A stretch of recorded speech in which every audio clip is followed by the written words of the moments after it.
John गील्सवर्दी एक अंग्रेज novelist और प्लेराइट है।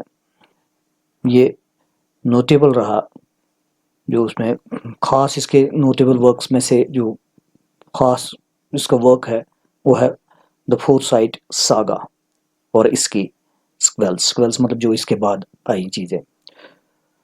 तो वर्क्स में जो ज़्यादा इसकी लाइफ हिस्ट्री पे मैं बात नहीं करूँगा, लेकिन जो गेल्सवर्दी के करियर में जो इसने लिखा उसमें पहले उसने कलेक्शन लिखी एक शॉर्ट स्टोरीज की, फ्रॉम द फोर विंड्स। ये 1897 की बात है, और जब ये पब्लिश हो गई तब इसका पेन नाम था जॉन सिन जॉन। बाद में इसने अपना नाम बदल दिया।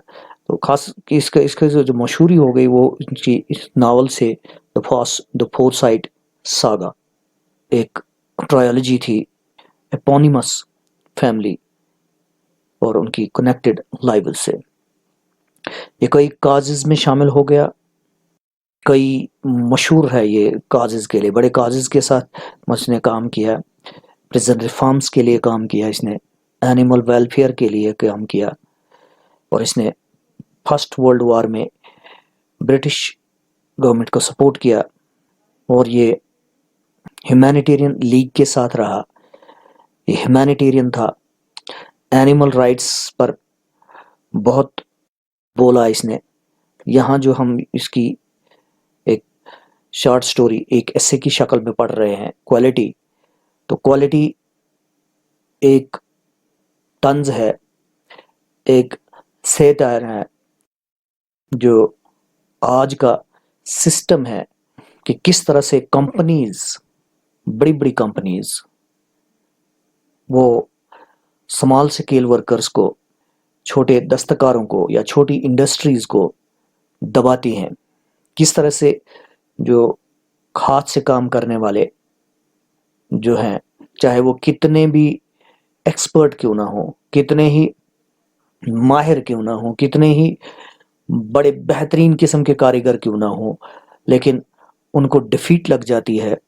ये जो कंपनीज का जो आज का दौरा है, जो सिस्टम है, जिस तरह से कंपनीज काम करती हैं, जिस तरह से कंपनीज मार्केट को टेक ओवर करती हैं, जिस तरह से कंपनीज मतलब रूथलेसली बिल्कुल बेरहमी के साथ एक ही फोकस में रहती हैं, मार्केटिंग मार्केटिंग और मार्केटिंग। चाहे उनका प्रोडक्ट घटिया भी क्यों ना हो, उस मुकाबले का नहीं हो, एक इंडिविजुअल के मुकाबले में क्यों नहीं हो, लेकिन तो भी वो नाम कमा जाते हैं आज के दौर में। और इसी बात पर इसने यहाँ इस स्टोरी में तंज किया है। तो हम शुरू करते हैं स्टोरी को पढ़ना। I knew him from the days of my extreme youth because he made my father's boots. तो ऑथर कह रहा है, I knew him from the days of my extreme youth. मैं उसको जानता था मेरी एक्सट्रीम यूथ के दिनों से ही, जो मैं बहुत ही छोटा था। एक्सट्रीम यूथ मतलब काफी छोटा था मैं, एक्सट्रीम यूथ बहुत ही छोटा था, छोटी उम्र से मैं उसको जानता था। Because he made my father's boots, क्योंकि वो मेरे बाप के बूट बनाया करता था, इसके बाप के बूट्स बनाता था। ये स्टोरी जो मैं बता दूं यहाँ आपको कि एक शू मेकर के बारे में है। बूट मेकिंग, ये जो एक बहुत ही बेहतरीन किस्म का टॉप क्वालिटी, सबसे ज्यादा बेस्ट किस्म के शूज बनाने वाला एक शू मेकर है, उसी की ये स्टोरी है, उसी पर ये स्टोरी है, और किस तरह से उसको मुश्किलात आती है, क्या क्या प्रॉब्लम्स वो फेस करता है, अल्टीमेटली क्या होता है, इन स्टोरी में पढ़ते जाएंगे। तो अब ये आई न्यू हिम जो यहाँ मतलब है, ये उस हमारे उस बेहतरीन किस्म के क्वालिटी शू मेकर के बारे में बात है। ये हिम वही है, आगे उसका नाम भी आ जाएगा। ये एल्डर ब्रदर, ये जसलर ब्रदर्स में से यंगर ब्रदर था, यानी कि जो दो ब्रदर्स पर ये कहानी है, जिनको इस कहानी में कहा गया है जसलर ब्रदर्स। तो जसलर ब्रदर्स में से जो छोटे वाला था, यंगर ब्रदर, ये वही, ये स्टोरी जो है इसी पर चल रही है। तो यहाँ इसी की बात कही इसने, I knew him from the days of my extreme youth, मैं उसको जानता था, उसी मतलब जसलर ब्रदर्स में से जो छोटा भाई था उसको मैं जानता था, because he made my father's boots, क्योंकि वो मेरे बाप के बूट्स बनाता था, उसके बाप के बूट बनाता, इसलिए इसको भी पहचान हो गई। Inhabiting with his elder brother two little shops let into one. अब ये है इसके, ये कहाँ होता था, ये बसता था, रहता था, इनहेबिट करता था विद हिज एल्डर ब्रदर, अपने बड़े भाई के साथ, two little shops let into one, दो छोटी छोटी दुकानें जिनको एक कर दिया गया था। तो ये कई जगह पर होता है कि दो दुकानों को इकट्ठा एक दुकान बनाई जाती, तो इनकी दो भाइयों की एक दुकान थी जो दो छोटी छोटी दुकानों को बड़ी करके एक इकट्ठी बनाई गई थी। इन अ स्मॉल बाई स्ट्रीट, एक छोटी सी बाई स्ट्रीट में, और ये दुकान कहाँ थी इनकी, एक छोटी सी बाई स्ट्रीट में। बाई स्ट्रीट होती है बड़ी गली से जो छोटी गलियां अंदर की तरफ जाती हैं शहर में, उनको कहा जाता है बाई स्ट्रीट। तो एक छोटी सी बाई स्ट्रीट में ये इनकी दुकान थी। नाउ नो मोर, अब वो कोई नहीं है, वो दुकान नहीं है वहां पर। But then most fashionably placed in the West End, लेकिन तब ये बहुत ही फैशनेबल अंदाज में डाल दी गई थी वेस्ट एंड में। वेस्ट एंड में ये बहुत जबरदस्त मतलब फैशन से प्लेस की गई थी, बहुत ही अच्छी सजावट के साथ लगा दी गई थी वेस्ट एंड में। इनकी दुकान, कहने का मतलब है, बहुत बेहतरीन तरीके से प्लेस की गई थी।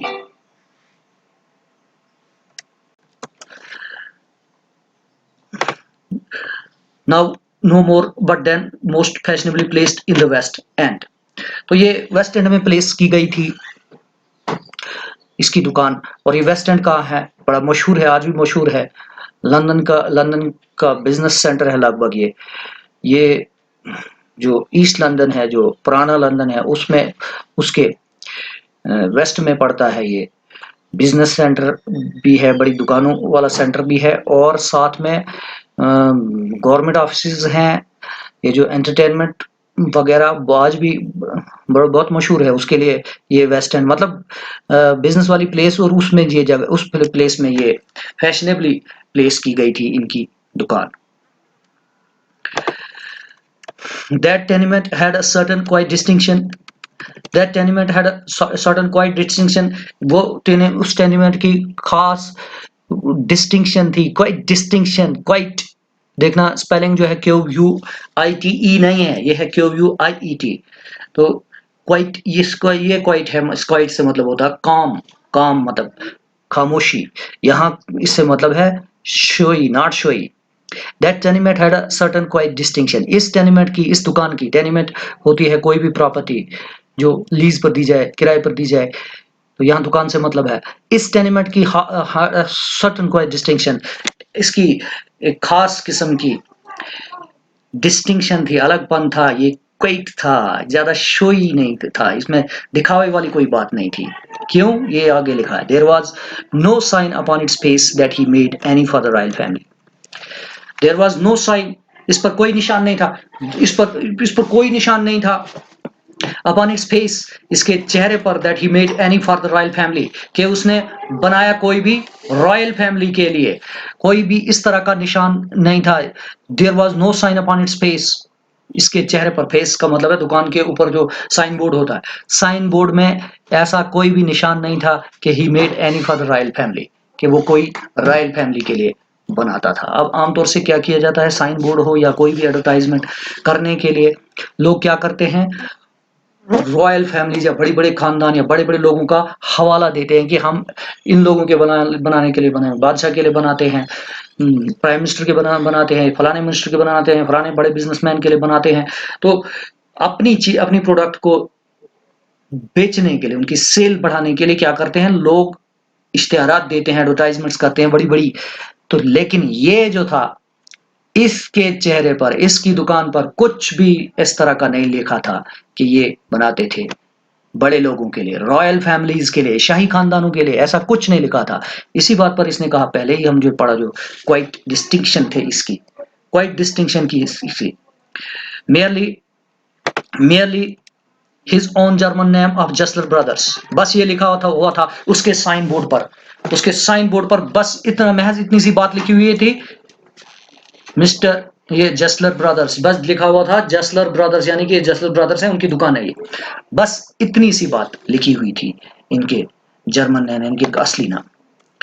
And in the window a few pairs of boots, और विंडो में यानी खिड़की में क्या लिखा हुआ था, अ फ्यू, इनकी खिड़की में इनके शोरूम जो थे उनमें सजाए गए थे, a few pairs of boots, चंद जोड़े बूटों के चंद जोड़े डाल दिए गए थे, बस इतना था।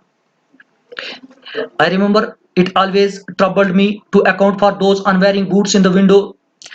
I remember it always troubled me. अब ये छोटा था तो उसी वक्त की बात कर रहा। I remember, मुझे याद है, it always troubled me, ये हमेशा मुझे ट्रबल करता है, मुझे हमेशा मेरे दिमाग में ये उलझन पैदा होती थी। तो account for those unwearying boots, कि मैं अकाउंट फॉर करूं उन अनवेयरिंग बूट्स के बारे में। इन द विंडो में जो विंडो में अनवेयरिंग बूट्स हुआ करते थे उनके बारे में ये अकाउंट फॉर करे।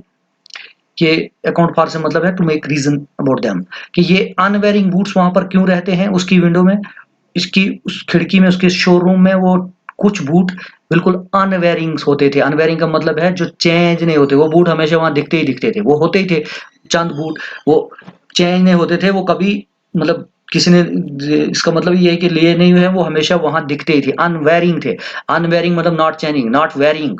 तो वो वेरी करने वाले बूट्स वहां, वो चूंकि वहीं पर थे, तो ये उनको कैसे अकाउंट फॉर किया जाए, उनको कैसे, उसके बारे में रीजन कैसे बनाया जाए कि ये वहीं पड़े रहे, हमेशा क्यों रहते थे वहां। तो ये कहता है ये हमेशा मुझे ट्रबल करता था, इससे हमेशा मुझे उलझन पैदा होती, समझ में नहीं आता था, मेरी समझ में नहीं आ रहा था कि ये बूट हमेशा वहां क्यों थे, ये अनवेयरिंग क्यों थे, वहां पर चेंज क्यों नहीं आ रही थी, ये बूट वहां से जाते क्यों नहीं थे। क्यों, आगे ये बता रहा, for he made only what was ordered, क्योंकि वो बनाता था उतने से जो ऑर्डर होता था, सिर्फ उतने वो बनाता था जितने ऑर्डर होता था, जितनों का ऑर्डर होता था उतने ही वो बनाता था, उससे ज्यादा कुछ नहीं। For he made only what was ordered, जितना उसको ऑर्डर दिया जाता है, उन जसल ब्रदर्स को जितना ऑर्डर होता था उसी वही बूट बनाते थे। कहने का मतलब ऑर्डर हो गया, उन्होंने बनाया बूट, तो वो जाना चाहिए था। लेकिन ये बूट वहां पर क्यों पड़े हुए थे, अनवेयरिंग बूट्स, तो इसको ऑथर को नहीं समझ में आ रहा था। रीचिंग नथिंग डाउन, और उससे कुछ कम नहीं, यानी कि जितना ऑर्डर उतना ही, reaching nothing down, it seemed so inconceivable that what he made could ever have failed to fit। और दूसरी बात ये कि and it seemed so inconceivable, और ये लगता था बिल्कुल इनकंसीवेबल, कि ये बात समझ में नहीं आने वाली थी। इनकंसीवेबल मतलब नॉट टू बी अंडरस्टूड, और ये लगता था कि ये बिल्कुल ही समझ से बाहर बात थी। That what he made could ever have failed fit to fit, कि जो कुछ वो बनाता था तो वो कभी फिट होने में फेल हो जाता, यानी कि ऐसी भी बात नहीं थी। एक तो वो जो भी बनाता था वो ऑर्डर पर ही बनाता था, किसी ने ऑर्डर दे दिया, उसने बूट बनाया तो वो जाना ही जाना था। दूसरी बात ये कि किसी ने ऑर्डर दिया तो ये नहीं होता था कि वो कभी फिट नहीं आ सकता था, ऐसी बात कोई नहीं थी। He never ever fail to fit, मतलब he shoes never ever fail to fit, कभी भी उसके शूज फेल नहीं होगा फिट होने में। और इसीलिए ये बात भी इनकंसीवेबल थी, ये समझ से बाहर वाली बात थी, ये भी समझ में आने वाली बात नहीं थी कि ये बूट वहां पर क्यों पड़े हुए थे। Had he bought them to put there, और एक और बात सवाल, had he bought them to put there, क्या उसने उनको खरीद के रखा था वहां रखने के लिए। that too seemed inconceivable, और ये भी इनकंसीवेबल लगता था, मतलब अंडरस्टैंड करने से बाहर वाली बात थी। Inconceivable, that which cannot be conceived, that which cannot be taken a concept into। He would never have tolerated in his house leather on which he had not worked himself। He would never have tolerated in his house leather, उसने कभी भी tolerate नहीं किया होता leather, यानी कि leather जिसके shoes बनाते हैं, चमड़ा, वो उसने कभी भी बर्दाश्त नहीं किया होता लेदर अपने हाउस में, अपनी दुकान में, on which he had not worked himself, जिस पर उसने खुद कभी वर्क नहीं किया होता, on which he had not worked himself, जिस पर उसने खुद से काम नहीं किया होता, तो वो कभी भी उसने टॉलरेट नहीं किया होता इस तरह का लेदर इसने अपने इस दुकान में। तो यानी कि क्या उसने वो दुकान में वो कुछ शूज खरीद के रखे थे, ये पॉसिबल नहीं था कि वो लेदर ऐसा बर्दाश्त ही नहीं कर सकता था अपनी दुकान में, तो जिस पर उसने खुद से काम नहीं किया हो तो वो कभी भी बर्दाश्त नहीं कर सकता, तो ये भी पॉसिबल बात नहीं थी। Besides they were too beautiful, और इसके अलावा बात यह थी कि वो इतने खूबसूरत थे, टू ब्यूटीफुल, इसके अलावा ये बात खास कि वो इतने खूबसूरत थे। द पेयर ऑफ पंप्स, और ये बूट्स के कुछ किस्में दी हैं। The pair of pumps, pumps का एक जोड़ा था, पंप्स का जोड़ा, पंप्स तो जानते हैं आप, जो ऐसे शूज जिनको तस्मे वगैरह नहीं होते हैं, तो सीधे पैर डाला जाता है उनको, तो मतलब ज्यादा ऊंचे भी नहीं होते हैं लेकिन पैर में बसाने के लिए जगह होती है, तो उनको पंप्स कहा जाता है। सो इन एक्सप्रेसिबली स्लिम, इतने इन एक्सप्रेसिबली स्लिम, इतने मतलब स्लिम थे, इतने वो पतले थे कि उनके उनको एक्सप्रेस नहीं किया जा सकता, इसकी इसको बयान नहीं किया जा सकता। स्लिम से मतलब होता है पतला, लेकिन यहाँ पतला मतलब है खूबसूरत पतला, और स्लिम होता ही खूबसूरत पतला, स्लेंडर और स्लिम, ये खूबसूरत पतले को कहा जाता है स्लिम। तो ये इनएक्सप्रेसिबली स्लिम थे, खूबसूरत, इनएक्सप्रेसिबली बहुत पतले थे, मतलब इतने ऐसे खूबसूरत पतले थे कि इनको बयान नहीं किया जा सकता, इसने खूबसूरत थे ये pair of pumps. The patent lather with cloth tops, और पेटेंट लेदर्स जो जिनकी क्लॉथ टॉप्स थी, पेटेंट लेदर से बने हुए, जिनकी ऊपर वाला हिस्सा जो था शूज का वो क्लॉथ से बना हुआ था। पेटेंट लेदर ऐसा लेदर जो मतलब फाइन करके उसको वार्निश करके जो आमतौर से शूज में यूज किया जाता है उसको पेटेंट लेदर कहा जाता है। वार्निश करके उसको बहुत ही बारीक बना के लेदर को तैयार करके फिर उससे जूते बनाए जाते हैं, उसको कहा जाता है पेटेंट लेदर। तो इससे भी बने हुए वो जूते जिनकी क्लॉथ टॉप्स थी, ऊपर से जो हिस्सा था वो बना हुआ था क्लॉथ का, कपड़े का। Making water come into one's mouth, और उनको देखते ही मुंह में पानी आ जाता था। अब ये मुंह में पानी आना खाने से मतलब नहीं है, ये मतलब मेटाफोरिकली है कि उनको देखते ही मुंह में पानी आने का मतलब उनको पहनने की ख्वाहिश बनती थी। The tall brown riding boots, ये और किस्म के boots, tall brown riding boots, brown colour के ऊंचे राइडिंग बूट्स, जो ऊंचे, जो अपने आमतौर से जो लगभग नीज से नीचे नीचे तक आ जाते हैं, यानी कि घुटनों से थोड़े नीचे तक आ जाते हैं, जो लंबे बूट्स, उनको कहा जाता है राइडिंग बूट्स। तो वो भी वहां पर पड़े हुए थे विद मार्वलस सूटी ग्लो, और उनमें उनमें मार्वलस सूटी ग्लो थी, यानी कि बेहतरीन किस्म की सूटी चमक थी, काली चमक थी। सूट होता है वो कालक जो आमतौर से बर्तनों को भी लगता है जब उसमें आग पे वो चढ़ाए जाते हैं, तो उनको जो चिपक जाता है कालापन, वो सूट कहलाता है। तो सूटी ग्लो थी, यानी कालेपन का वो जो चमक थी वो मार्वलस किस्म की, मार्वलस मतलब कृष्माती, मौजजाती, जो बेहतरीन किस्म की जो सूटी ग्लो थी वो उन ब्राउन राइडिंग बूट्स में मौजूद थी। एज इफ, इस तरह से, as if though new they had been worn 100 years, इस तरह से जैसे कि वो नए थे अभी लेकिन उनको पहना गया था 100 साल तक। ये थी इसकी खूबसूरती, इसके बना बूटों की, कि एज इफ जैसे कि वो नए थे लेकिन उनको पहना गया था 100 साल तक, यानी 100 साल के बाद भी वो इतने अच्छे दिखते थे पहनने के बावजूद भी। Those pairs could only have been made by one who saw before him the sole of boot. ये ऐसे जोड़े बना सकता था, सिर्फ वही बना सकता था, उससे ही बनाए जा सकते थे। ये पैसिव सेंटेंस है। Those pairs could have only been made, could only have been made, यानी कि उसके पेयर्स, ये जोड़े सिर्फ उसी से बनाए जा सकते थे पैसिव सेंस में। by one who saw before him the sole of boot, भाई उसी के जरिए से जो अपने सामने देख सकता बूट का सोल, बूटों की रूह, बूटों की आत्मा, बूटों की बुनियाद, जो बूटों की बुनियाद को जानता था, जो एसेंस है बूटों की, जो खुसूसी बात है बूटों के बारे में, वो जो जानता हो, ऐसे पेयर्स जो ऐसे जोड़े वही बना सकता था। तो ये इसकी क्वालिटी की बात है, इसकी बूट बनाने की क्वालिटी, बल्कि इसकी अपनी पर्सनैलिटी की बात है कि किस तरह की पर्सनैलिटी थी। एक पर्सनैलिटी ट्रेट हमने पहले ही पढ़ा इसका कि इसने ये कोई अपने साइन बोर्ड जो अपने इस दुकान की साइन बोर्ड पे कहीं नहीं लिखा था कि ये रॉयल फैमिलीज के लिए बनाता है। मतलब दिखावा इसका कुछ नहीं था। दूसरी बात अब यहाँ ये आ रही है कि ये जानता था 16 बूट, बहुत इंतहाई किस्म की गहराई थी इसके बूट मेकिंग में। बूट मेकिंग जो इसकी कैपेबिलिटीज थी, इसके अंदर जो बूट बनाने की जो क्वालिटीज थी, उसके में जो खूबियां थी, वो 16 बूट की हद तक थी। यानी कि वो बूट की रूह तक को जानता था। So truly were these prototypes incarnating the very spirit of all footgear. ये है 16 बूट की इसकी खास खूबी। So truly were these prototypes. ये इतने पक्के तरीके से, इतने सच्चे अंदाज में ये प्रोटोटाइप्स इनकारनेट करते थे वेरी स्पिरिट तमाम फुटगियर का। ये इतने पक्के तरीके से ये प्रोटोटाइप्स इनकारनेट करते थे,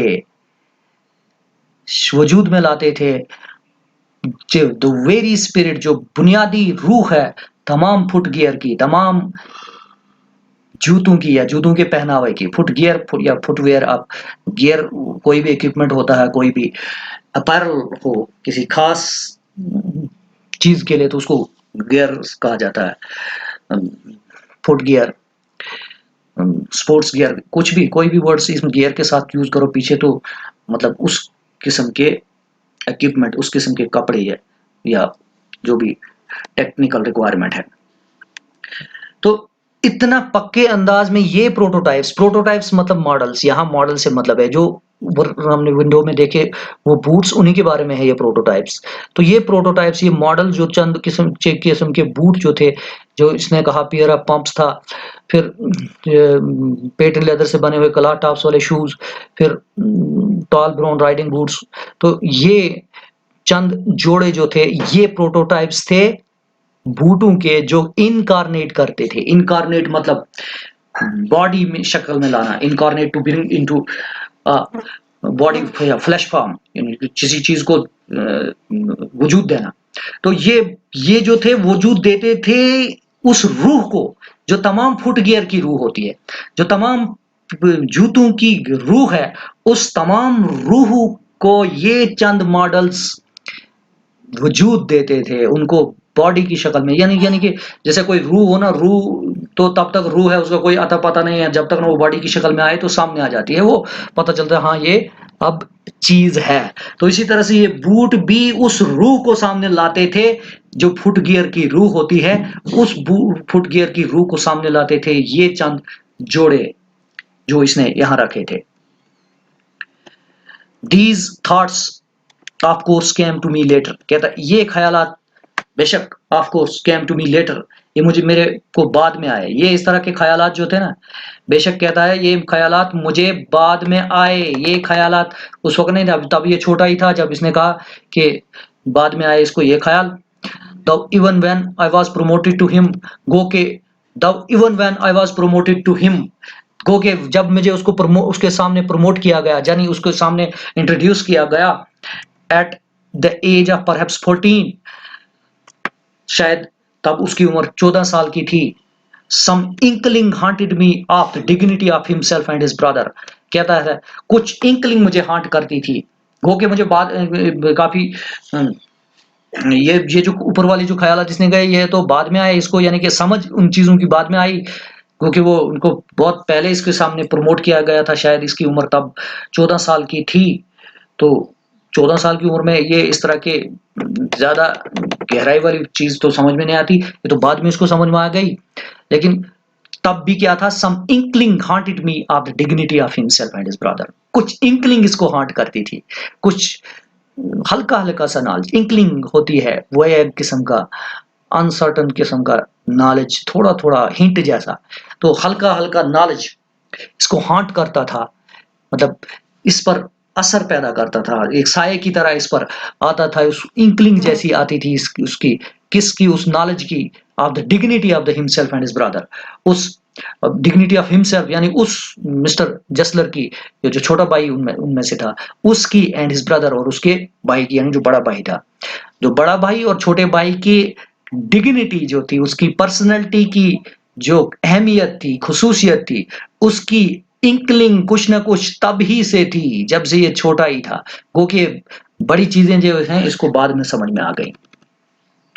फॉर टू मेक बूट्स, क्योंकि इस तरह के बूट्स बनाना, फॉर टू मेक बूट्स, क्योंकि बूट्स बनाना इस तरह के, such boots as he made, ऐसे बूट जैसे कि वो बनाता था, सीम टू मी देन, तब मुझे तब दिख लगता था, and still seems to me, और अब भी मुझे लगता है, मिस्टीरियस एंड वंडरफुल, तब भी इसको लगते थे इसके बनाए हुए बूट्स, जब पहले जब छोटा था ये तब, और कहता अब भी जब अब ये बड़ा है तब भी इसको लगते थे, और अब भी लगते हैं, कैसे, mysterious and wonderful, mysterious and wonderful, ये है क्वालिटी इसके बूट्स की। वंडरफुल तो मेरे ख्याल से आप जानते होंगे, वंडरफुल मतलब इंसान जिसको देखते ही अमेज हो जाए, हैरान हो जाए, तो ये वंडरफुल का वर्ड होता है।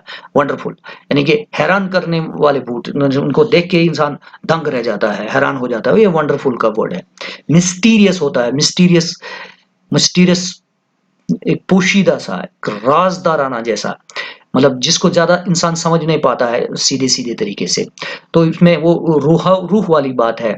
मिस्टीरियस एंड वंडरफुल, बहुत ही शानदार किस्म के, और बहुत ही पुर पुर्राज, बहुत ही पुर ख्याल, वो उस तजस्सुस से भरे हुए, उस हैरानगी के, मतलब जिसको ज्यादा आदमी समझ नहीं पाता है, इस तरह के ये बूट्स बनाता था।